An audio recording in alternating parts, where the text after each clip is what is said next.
Antes de partir de este mundo, el Señor Jesús dijo a sus discípulos: me estoy yendo, pero no les voy a dejar solos. Voy a enviar mi espíritu para que esté con ustedes no por 3 años, sino para siempre.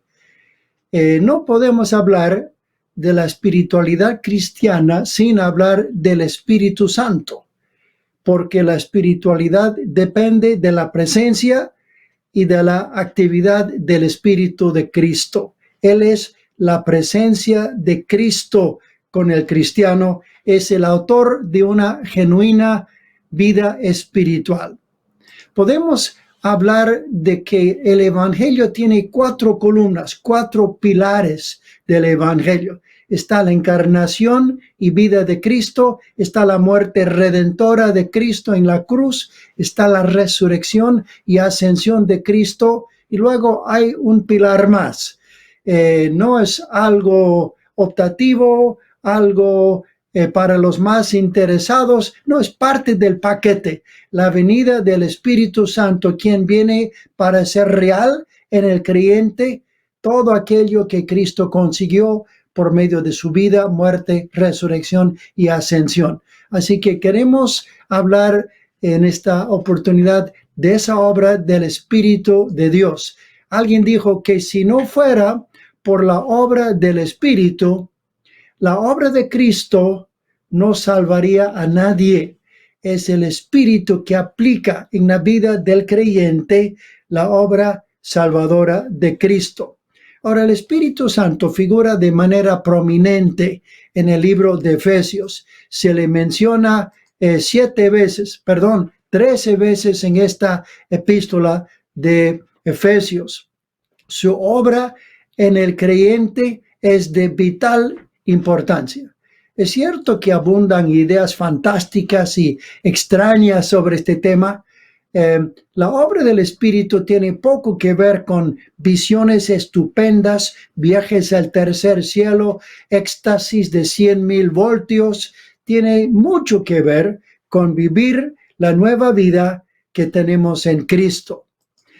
Alguien dijo, tal como necesitamos combustible para impulsar a nuestras movilidades, necesitamos el Espíritu Santo para vivir la vida cristiana. Así que vamos a echar una breve mirada a la obra y persona del Espíritu según Pablo lo presenta en su carta a los Efesios. En primer lugar, el sello del Espíritu. El sello del Espíritu Santo. Verso 13, en él también vosotros, habiendo oído la palabra de verdad, el evangelio de vuestra salvación, y habiendo creído en él, fuisteis sellados con el Espíritu Santo de la promesa. Este texto nos da la biografía de cada cristiano con 3 verbos, habiendo oído, habiendo creído, fuisteis sellados. Un día el evangelio llegó a nuestros oídos y ese mensaje no solo fue oído, fue creído. Y algo sucedió. Hubo un cambio de propietario, podemos decir. Llegamos a pertenecer a Dios, como dice en el verso 14, que Él es las arras de nuestra herencia hasta la redención de la posesión adquirida para alabanza de su gloria. Nos convertimos en posesión adquirida de Dios. Ahora somos de Él. Y para identificarnos como pueblo de Dios, el Señor hizo algo. Él puso en nosotros un sello, el sello del Espíritu Santo. La persona que tiene en su corazón el sello del Espíritu, esa persona pertenece a Dios, es parte del pueblo de Dios y lleva la marca de Dios, el sello del Espíritu. ¿Quiénes tienen este sello de Dios? Bueno, según el verso 13, habla de los que oyen, los que creen, ellos son sellados. Oír, creer, sellado. Cada uno que ha oído y ha creído en Cristo ha sido sellado. Cada verdadero creyente lleva la marca. Claro, es invisible a los ojos humanos, pero visible a Dios, a los ángeles y a los demonios.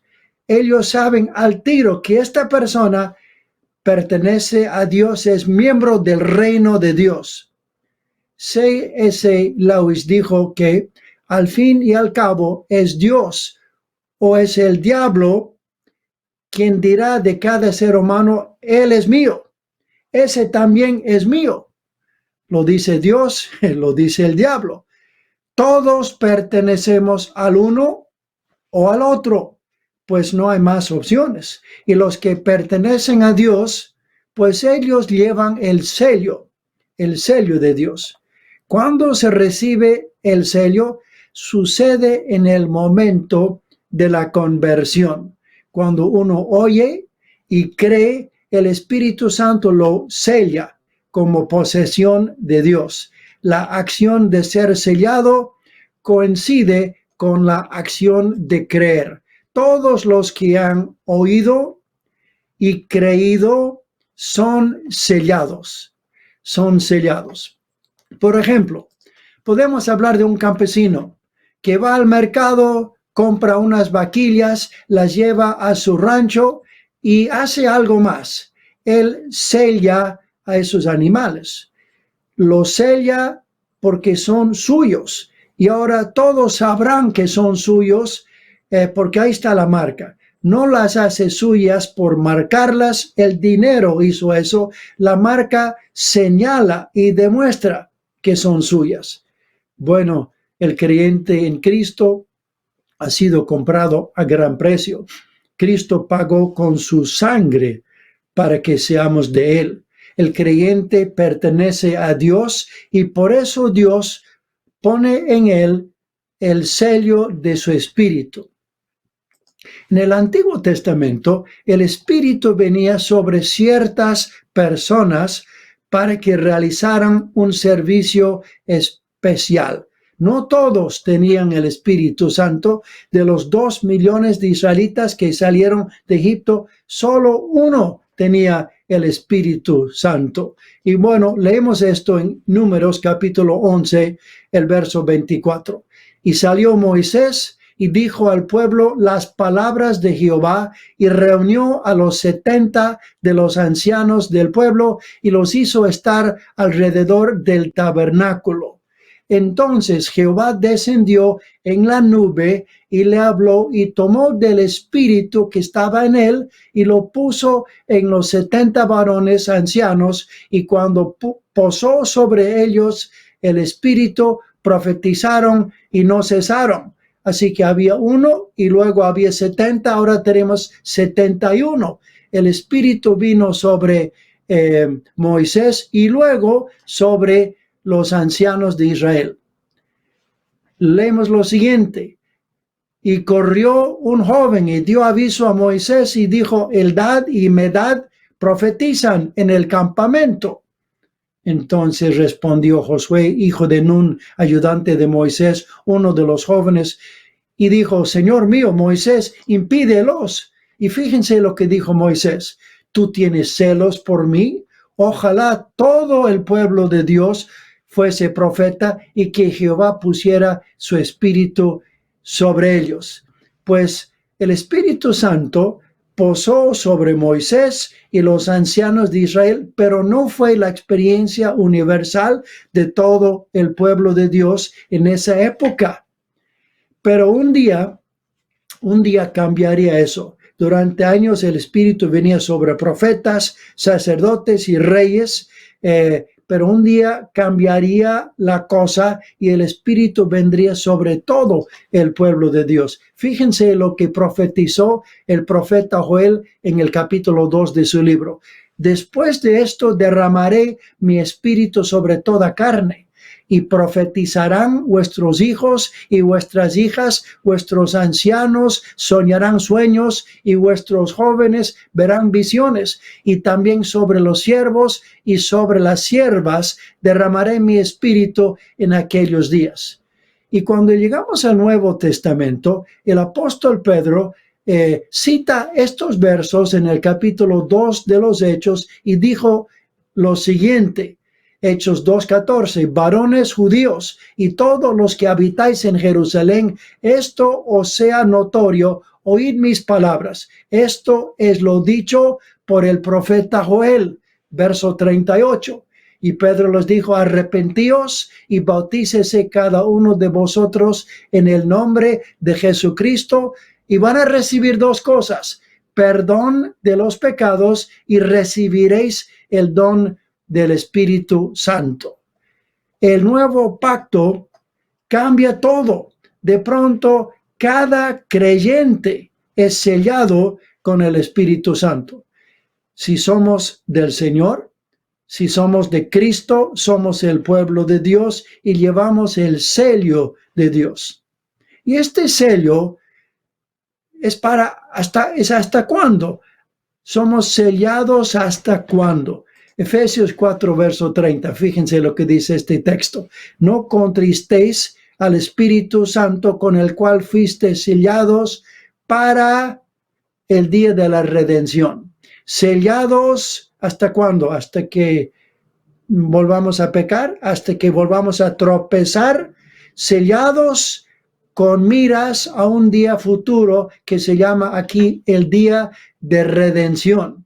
Es el día cuando Cristo viene a recoger lo que le pertenece.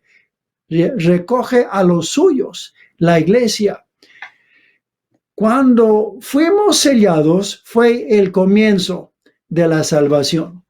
Ahí comienza en nuestra vida la salvación de Dios. El día de redención es cuando el proceso de salvación se complete. Fuimos sellados para aquel día. El sello es la garantía que hemos de ser completamente redimidos y transformados en la venida de Cristo. Podemos mostrar a través de un gráfico que la obra de Cristo que realizó en la cruz del Calvario, lo terminó de realizar, ascendió al cielo, envió su Espíritu en el día de Pentecostés y un día escuchamos ese mensaje y nos convertimos a Cristo, recibimos el Espíritu Santo y fuimos sellados en el día de nuestra conversión y fuimos sellados para el día de Cristo, el día cuando seremos completamente transformados y presentes con Él. Así que hay miras hacia un día futuro cuando Cristo viene a recoger a su iglesia. Un hermano dijo que fuimos escogidos en Cristo antes de la fundación del mundo para ser adoptados como hijos, redimidos en Cristo, y el Espíritu Santo fue enviado como una garantía, asegurando nuestra final redención. ¿Se acuerdan cuando Israel llegó a la frontera de la tierra prometida? Enviaron 12 espías para conocer la tierra. Recorrieron por toda la tierra prometida.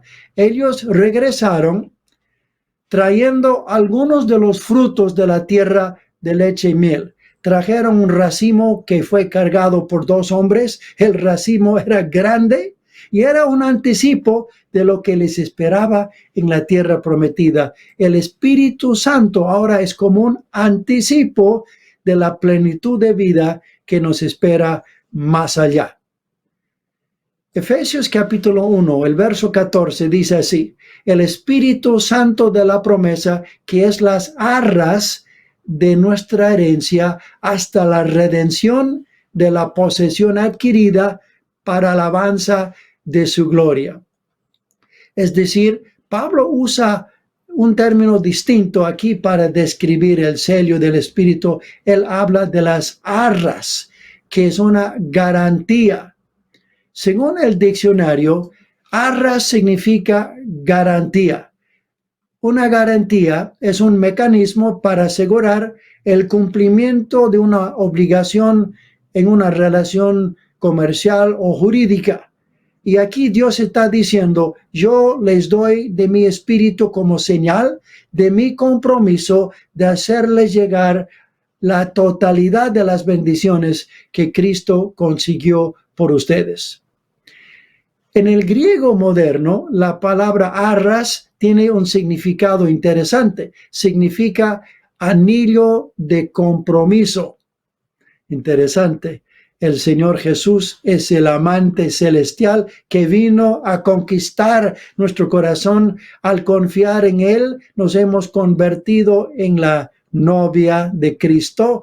Nuestro novio retornó al cielo, pero nos dejó un anillo de compromiso que nos recuerda a quién pertenecemos y nos recuerda aquel día cuando estaremos unidos con Él en las bodas del Cordero, el sello del Espíritu. En segundo lugar, hablemos de la iluminación del Espíritu en los versos 17 y 18, para que el Dios de nuestro Señor Jesucristo, el Padre de gloria, os dé espíritu de sabiduría y de revelación en el conocimiento de Él, alumbrando los ojos de vuestro entendimiento, para que sepáis cuál es la esperanza a que Él os ha llamado y cuáles las riquezas de la gloria de su herencia en los santos. En la primera parte del capítulo 1 de Efesios, Pablo enumera las increíbles bendiciones que Dios por su gracia nos ha dado en Cristo. Es algo grandioso. Hay muchas bendiciones que tenemos en Cristo. Aquí hay algunas de ellas. Escogidos, adoptados, aceptos, redimidos, perdonados, herederos, sellados. Son algunas de estas bendiciones que tenemos en Cristo. Y luego de hablarnos de estas bendiciones, Pablo se pone a orar. ¿Qué está pidiendo el apóstol en su oración? Está pidiendo que Dios abra nuestra mente para entender las riquezas que nos fueron dadas en Cristo.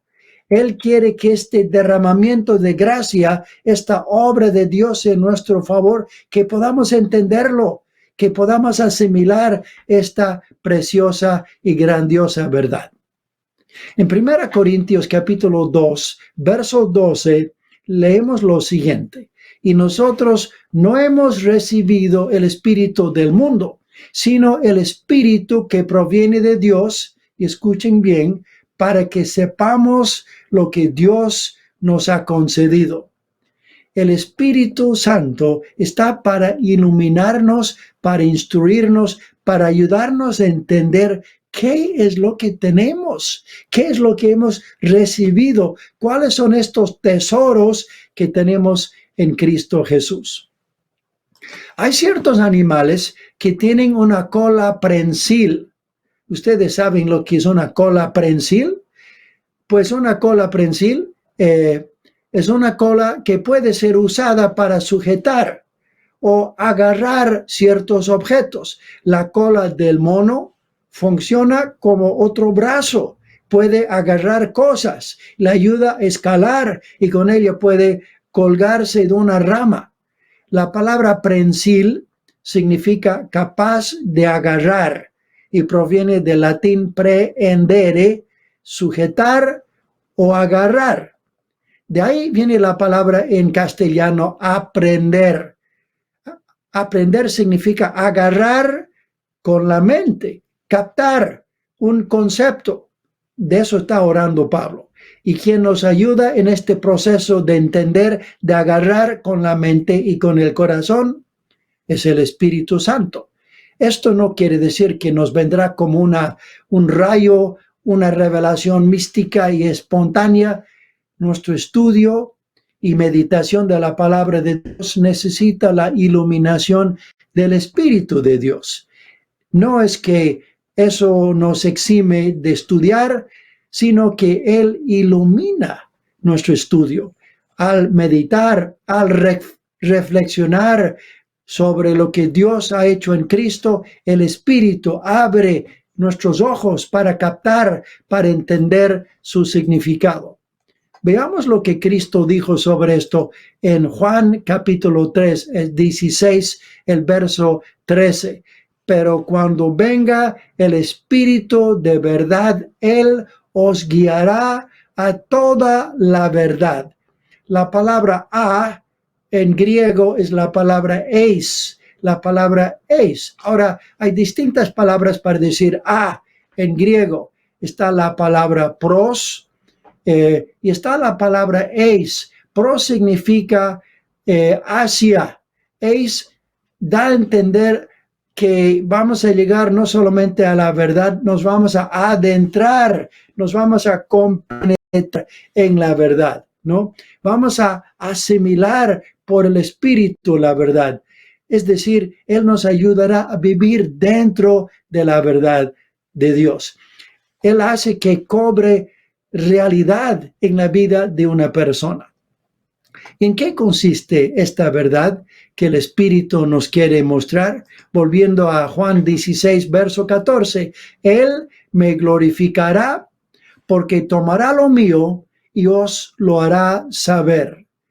Es el texto clave para entender el ministerio del Espíritu Santo. Aquí tenemos la esencia de su actividad. El ministerio del Espíritu Santo se centra en la persona del Señor Jesucristo. El Espíritu tiene como tema central el Señor Jesús. Este es el tema del cual nos quiere hablar. Su tema es Cristo. Por ejemplo, si vamos a ver la sede de gobierno de noche, podemos ver iluminada la fachada del Palacio Legislativo en la capital. Sin duda es algo como podemos ver en este cuadro. Hay reflectores que iluminan el edificio y se ve muy bonito de noche por esas luces. Estos reflectores no están para que alguien venga y diga qué buenos reflectores, tienen un buen diseño y son muy potentes y se ponga a admirar los reflectores. No, los reflectores están para que admiremos el Palacio de Gobierno, ¿no es cierto? Para eso están. Hay gente que todo el tiempo habla del Espíritu, no dejan de hablar del Espíritu. Si realmente estuvieran llenos del Espíritu, estarían hablando de Jesús, porque el Espíritu Santo nos quiere mostrar las glorias de Cristo, la grandeza de Cristo, el amor de Cristo, nos quiere hablar de Cristo. Él quiere que miremos a Jesús, Él quiere que sigamos a Jesús, Él quiere que honremos a Jesús, Él quiere que reflejemos a Jesús. Esa es su meta. Nos ilumina, nos habla, nos instruye respecto a la persona de Cristo, la iluminación del Espíritu Santo. En tercer lugar, después de hablar de la iluminación, nos habla Pablo del acceso por el Espíritu en el capítulo 2, el verso 18. Porque por medio de él, los unos y los otros tenemos entrada por un mismo Espíritu al Padre. Antes nos encontrábamos alejados de Dios, pero gracias a la obra de Cristo, eso ha cambiado por completo. Por su sangre, Cristo ha hecho la paz con Dios. Y ahora el Espíritu de Dios nos presenta ante el Padre. Y tenemos esta frase aquí, tenemos entrada. La palabra es interesante, sugiere la idea de una corte real. Antiguamente en la corte real había un funcionario cuya labor era presentar ante el rey o el emperador a los que habían solicitado audiencia con él. En la corte del cielo, ese funcionario es el Espíritu Santo.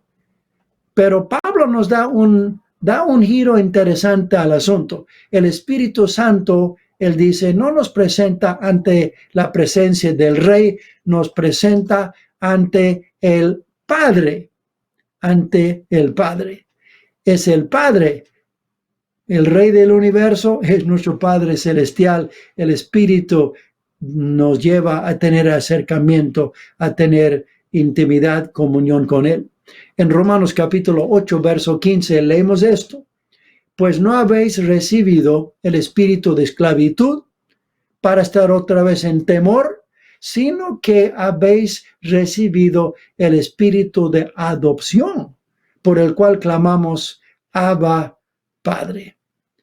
Y nuestra entrada ante Él no es de puntillas con mucho miedo y temor, sino como, por ejemplo, como la reina Esther, cuando se presentaba con peligro de su vida ante el rey de Persia, con mucho temor, ¿verdad? No, aquí es diferente el cuadro. Efesios 3:12 dice, en quien tenemos seguridad y acceso con confianza por medio de la fe en Él. Tenemos plena libertad de acceso a Dios por medio de Cristo bajo la guía del Espíritu. Una vez había un hombre buscando audiencia con el presidente y no pudo entrar, tenía necesidad de hablar con el presidente, pero no le permitieron ingresar. Estaba parado en la puerta del Palacio de Gobierno, muy triste, cuando vino un niño. Le vio al caballero y dijo, señor, usted parece estar muy triste. Sí, es que necesito hablar con el presidente, pero no me permiten entrar. Oh, yo le voy a ayudar, dijo el niño, le tomó de la mano, le metió por la puerta, por el pasillo, a la oficina del mismo presidente. ¿Cómo fue posible que el niño le hizo entrar? Ah, ese niño había sido el hijo del presidente y él podía entrar cuando quería, ¿verdad? Bueno, Efesios 2:18 hace mención del Hijo, del Espíritu y del Padre. Por medio de Él, Cristo, los unos y los otros tenemos entrada por un mismo Espíritu al Padre. El creyente se encuentra relacionado con cada uno de la Santa Trinidad. Hemos sido admitidos al círculo de la comunión del Trino Dios, bendito sea el Señor. Acceso por medio del Espíritu. En cuarto lugar, podemos hablar de la morada del Espíritu, y esto vemos en Efesios 2, verso 22. En quien vosotros también sois edificados, juntamente edificados para morada de Dios en el Espíritu. Ahora, ustedes se acuerdan que en el Antiguo Testamento, Moisés construyó el tabernáculo y Dios puso su presencia ahí y habitó en medio de su pueblo. Luego, cuando Salomón construyó el templo, Dios puso su presencia en ese recinto glorioso, ¿verdad? Y cuando inauguraron el templo, Salomón oró y dijo, Señor, los cielos y los cielos de los cielos no te pueden contener, cuanto menos esta casa que yo he edificado. Pero la gloria de Dios llenó aquel lugar. Cuando llegamos al Nuevo Testamento, Dios ya no vive en templos hechos de piedra. Cambió de domicilio. Su residencia actual, ¿cuál es? ¿Dónde vive Dios? ¿En qué templo se encuentra Él? Fíjense lo que dijo Jesucristo en Juan 14, verso 17. El Espíritu de verdad, al cual el mundo no puede recibir porque no le ve ni le conoce, pero vosotros le conocéis porque mora con vosotros y estará en vosotros. Con vosotros, ese es el cuadro del Antiguo Testamento. Dios estaba con ciertos siervos. Estará en vosotros. Eso es lo que sucede después del día de Pentecostés. A partir de ese día, el Espíritu Santo mora en el creyente. Cristo murió, resucitó, ascendió, mandó su Espíritu. Y ese Espíritu mora en cada creyente. Ahora, el cristiano es el templo del Dios viviente. Pablo dijo, ¿no sabéis que vuestro cuerpo es templo del Espíritu Santo? Así que el creyente Y la iglesia, el conjunto de creyentes, somos templo, morada de Dios por medio del Espíritu. Nuestro cuerpo es templo del Espíritu en forma individual y la iglesia en forma colectiva es también templo del Espíritu. Cuando nos reunimos en su nombre, donde sea, ahí está Él. Somos su casa, somos piedras vivas de su nuevo templo. Él está presente cuando nos congregamos y Él quiere obrar en cada uno de nosotros para que seamos juntamente edificados, como dice Pablo aquí. Él quiere usar tu vida para dar una palabra de ánimo o de exhortación. Los miembros estamos para ministrar el amor de Cristo el uno al otro. Nadie está por demás. Somos casa de Dios y cuando dejamos que el Espíritu Santo llene nuestra vida, nos convertimos en instrumentos de Dios, instrumentos de bendición. La morada del Espíritu. Luego podemos hablar también de ser fortalecidos por el Espíritu. Y aquí llegamos al capítulo 3 de Efesios. Llegamos a una de las oraciones más sublimes de la Biblia. Pablo ora y ora que Dios obre con poder por medio de su Espíritu. Y muchos dicen, wow, eso es lo que necesitamos, que se manifieste el poder de Dios en milagros, en sanidades y prodigios. Amén, eso es lo que falta. Y bueno, eso está muy bien, pero Pablo dice un ratito, no es exactamente lo que estoy pensando en este momento. Y fíjense lo que dice en el verso 16 del capítulo 3 de Efesios, para que os dé, conforme a las riquezas de su gloria, el ser fortalecidos con poder en el hombre interior por su Espíritu, para que habite Cristo por la fe en nuestros corazones. El milagro que Pablo está buscando no es el poder para hacer espectáculos, sino el poder para vivir la nueva vida en Cristo. John Stott, el doctor John Stott, destacado teólogo, dijo lo siguiente. Necesito regresar a una imagen anterior. Que Cristo se manifieste en plenitud en nuestra vida. John Stott dijo, Pablo nunca separa la segunda y tercera persona de la Trinidad. El tener a Cristo morando en nuestra vida y tener al Espíritu morando es la misma cosa. Ahora fíjense, el apóstol pide que el Espíritu haga una obra de fortalecimiento en nuestro interior para que ocurran tres cosas: que Cristo se encuentre plenamente en casa, en nuestra vida, que Cristo se torne cada vez más precioso para nosotros al conocer más y más de su amor, y que Cristo y su plenitud se manifieste en nuestra vida. Esta vida en abundancia se describe bajo dos figuras que hemos estado comentando en temas anteriores. Arraigados y cimentados en amor. La primera figura es una figura botánica, arraigados en amor. El cristiano es como un árbol y cada árbol necesita un suelo donde crecer. Y fíjense qué consiste ese suelo. Es el amor de Cristo.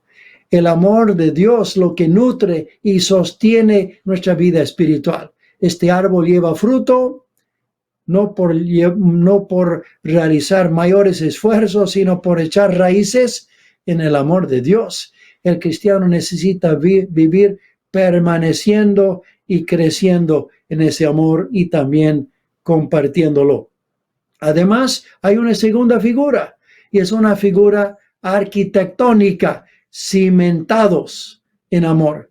El cristiano se asemeja a un edificio, y todo edificio necesita un buen cimiento.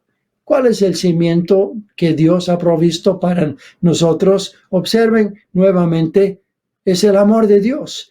El amor de Dios no solo es el suelo donde crecemos, es el fundamento sobre el cual descansamos. Creo que muchos cristianos no han logrado entender bien esto. Están esforzándose para ganar puntaje ante Dios. tratan de obedecer, cumplir, hacer bien las cosas para que de alguna manera Dios los mire con agrado. Y si estamos pensando así, la vida cristiana se torna cargosa y cansadora porque nunca podemos hacer suficientes cosas para que Dios nos acepte. No, esa es una carga que no podemos llevar. Cristo ya nos dio paz con Dios por su obra en la cruz. No estamos tratando de ganar esa paz, estamos para vivir en el disfrute de esa paz y esa obra de Cristo. El doctor Karl Barth, un gran teólogo, una vez en una conferencia, después de dar una exposición, tuvo un tiempo de preguntas. Y alguien le preguntó, doctor Barth, usted después de tantos años de estudiar la teología, ¿cuál es el más grande pensamiento que usted ha tenido en todos esos años? El gran doctor respondió con las palabras de un coro que cantan los niños en la escuela dominical. Él dijo, el más grande pensamiento que yo he tenido es este: Cristo me ama a mí, pues la Biblia dice así. Más grande pensamiento no hay. Podemos sondear las profundidades de la teología, pero nunca vamos a toparnos con algo más grandioso que esto: el amor de Cristo. El amor de Cristo. Un hermano dijo, el vivir consciente de ser amado es el eje en torno al cual gira la vida cristiana. Es el suelo, es el cimiento, es el eje de la vida cristiana. Así que echar raíces en el amor de Cristo, eso nos convierte en cristianos fructíferos. Llevamos fruto. Eso nos convierte en cristianos con firmeza porque tenemos algo sólido, algo firme, algo grande sobre el cual descansar. El amor de Cristo es el suelo donde crecemos, es el cimiento sobre el cual descansamos, y por amor de Cristo hay fruto y firmeza en la vida del creyente. El Espíritu Santo está para enseñarnos y llevarnos a experimentar esa realidad. Otra obra del Espíritu Santo. En sexto lugar, la unidad del Espíritu en Efesios capítulo 4, verso 3. Solícitos en guardar la unidad del Espíritu en el vínculo de la paz. Solícitos. Esa palabra denota un esfuerzo intenso. Debemos poner todo empeño en esto. ¿Y cuál es la actividad en la que debemos ser solícitos? No dice que debemos ser solícitos en producir la unidad o en hacer la unidad. Nos dice solícitos en guardar la unidad. ¿Qué quiere decir eso? No está hablando de crear la unidad. La unidad ya existe. No la tenemos que crear. Es una unidad que Cristo hizo por obra de su Espíritu. No es una unidad que nosotros producimos. Es una unidad creada por el Espíritu Santo. Fíjense lo que dijo Pablo en 1 Corintios 12:13. Porque por un solo Espíritu fuimos todos bautizados en un cuerpo, sean judíos o griegos, sean esclavos o libres, a todos se nos dio a beber de un mismo espíritu. Dios ha unido a todos los verdaderos creyentes en todo el mundo en un solo cuerpo por medio del bautismo del Espíritu. El bautismo del Espíritu Santo, según este verso, lejos de dividir el cuerpo de Cristo entre los que lo tienen, entre los que aún no lo tienen, no, el Espíritu, el bautismo del Espíritu es lo que une el cuerpo de Cristo. No importa nuestra raza, nuestra situación social, nuestra línea doctrinal, nuestra afiliación denominacional. Si somos de Cristo, somos uno en Cristo. Y a continuación, Pablo enumera las cosas que tenemos en común los que pertenecemos a este cuerpo de Cristo. Fíjense lo que dice. Somos paisanos de un pueblo, capítulo 2:14. Somos partícipes de una nueva creación, capítulo 3:15. Somos miembros de un cuerpo, capítulo 2:16. Ciudadanos de un reino, 2:19. Hijos de una familia, última parte del verso 2:19. Somos piedras de un templo. Y está recalcando la unidad. Somos partícipes de esta maravillosa obra de Dios de habernos incorporado al cuerpo de Cristo, a la familia de Dios, al templo de Dios. Y en Efesios 4, Pablo menciona varios factores los cuales tenemos en común. Todos los creyentes, fíjense, un cuerpo y un espíritu, como fuisteis llamados también en una misma esperanza de vuestra vocación, un Señor, una fe, un bautismo, un Dios y Padre, Padre de todos, el cual es sobre todos y por todos y en todos. Ay, hermanos, Cristo dio su vida para hacernos uno y la obra está hecha. Lo que nos toca hacer es vivir en esa realidad, reconocer que es cierto. Reconocer esta unidad y expresarla amando a todos los que son de Cristo. Y Pablo dice que eso merece nuestro mayor esfuerzo. Debemos ser solícitos. Un hermano dijo esto: la unidad de los creyentes es dañada no por dar demasiada importancia a las cosas pequeñas, sino por no mantener lo suficientemente prominente los aspectos grandes. Tenemos grandes cosas en común. No todos cantamos igual, no todos organizamos la iglesia igual, no todos evangelizamos de la misma manera, pero hay verdades enormes, eternas, que nos unen, como las que señala Pablo aquí en el capítulo 4 de Efesios.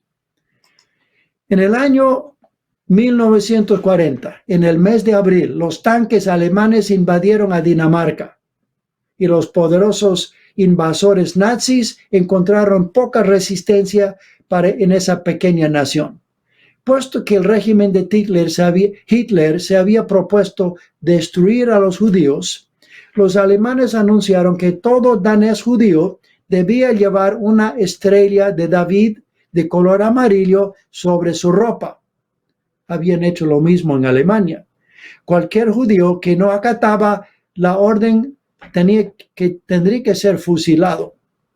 Con la estrella de David en su hombro, los judíos quedarían fichados como miembros indeseables de la sociedad, quedarían despojados de sus propiedades, de su dignidad, incluso de sus vidas. El gobierno danés y sus pobladores no estaban en posición de luchar contra el poderoso ejército alemán, pero su líder, el rey Cristián X, hizo algo muy audaz para impedir que los nazis persiguieran a los judíos de su país. El rey hizo un llamado a todos los ciudadanos de su país para que se pusieran una estrella de David sobre su brazo y que toda la familia danesa se levantara en alianza con sus vecinos judíos. ¿Qué hubieras hecho si vivieras en Dinamarca en el año 1940?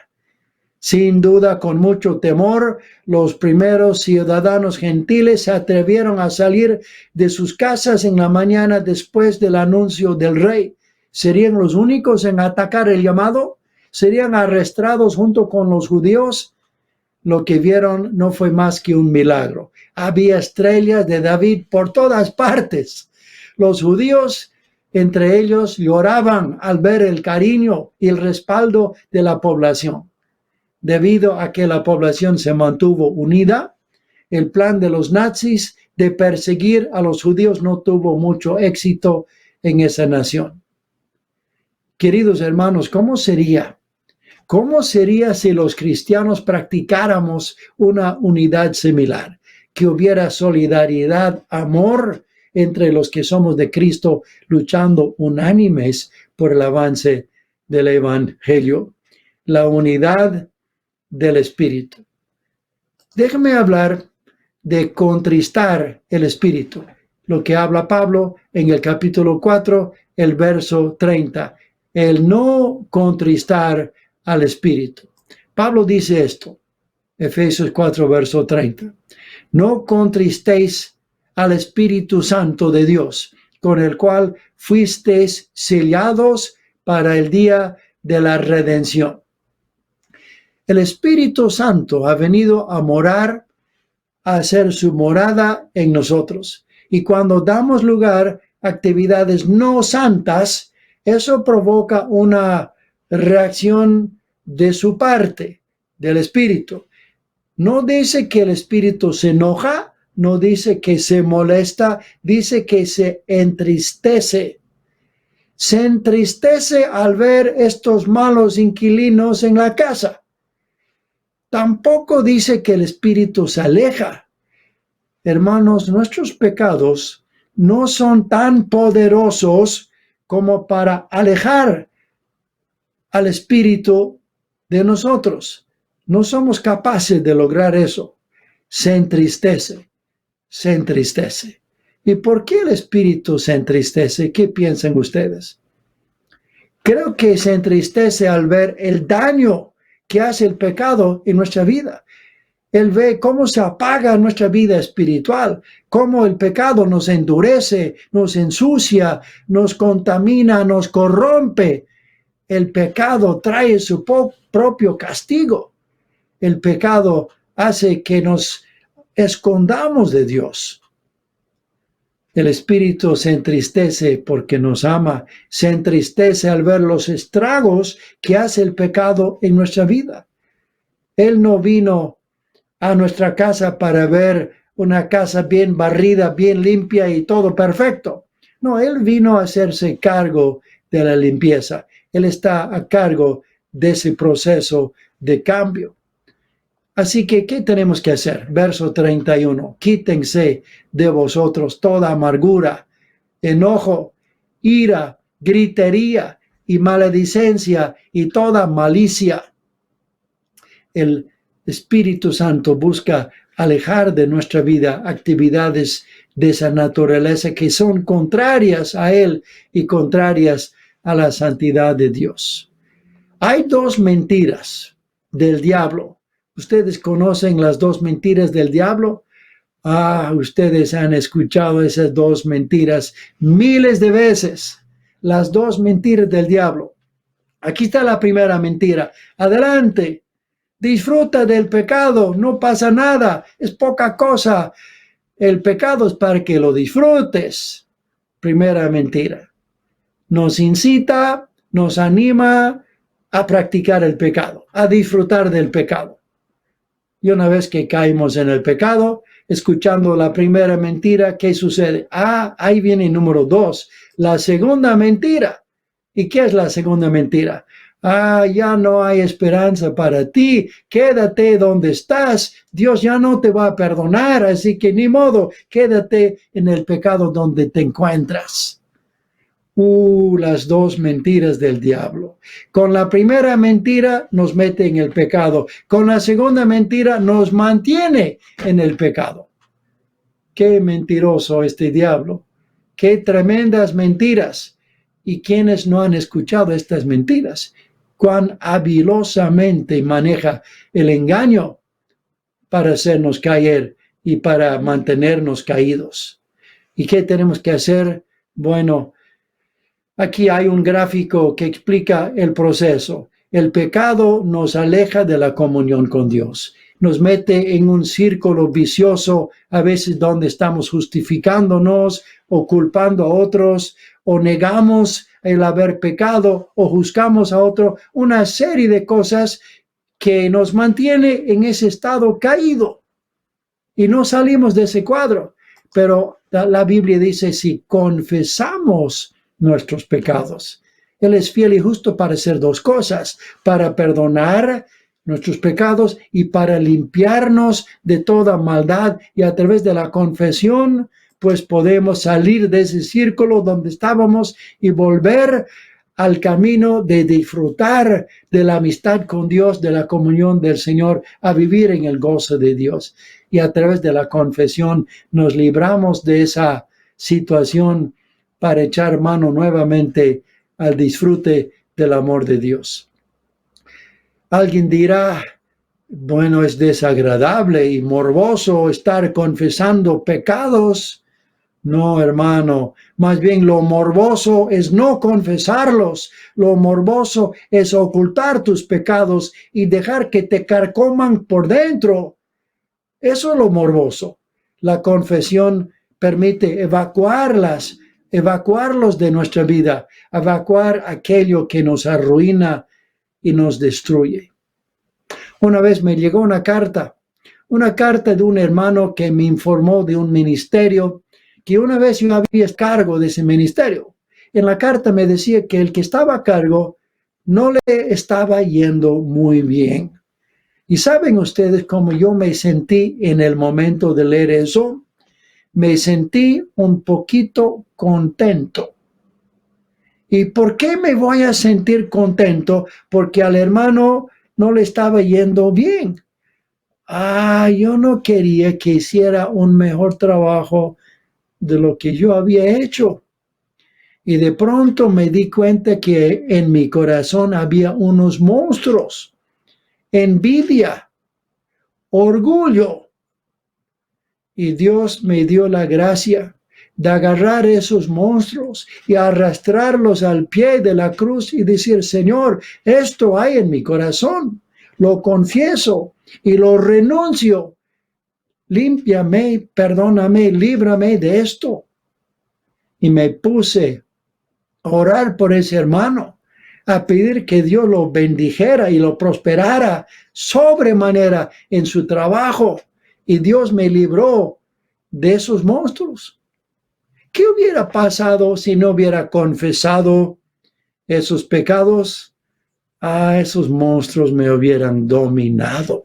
Y me di cuenta que no podemos darnos el lujo de no confesar. No podemos darnos el lujo de no confesar, porque cuando no confesamos, cuando escondemos pecados en la oscuridad de nuestra vida, el enemigo dice: con este podemos trabajar, porque la oscuridad es terreno de Satanás. Eres el rey de las tinieblas, y las cosas que ocultamos, que escondemos, que no queremos confesar, cancha libre para que trabaje el enemigo. Le estamos dando oportunidad para obrar en nuestra vida. Qué importante la confesión. Encubrir el pecado solo sirve para que el pecado siga haciendo su labor destructiva en nuestra vida. La confesión y el arrepentimiento son pasos hacia la libertad. Permiten que la sangre de Cristo haga su trabajo de limpiarnos y de librarnos.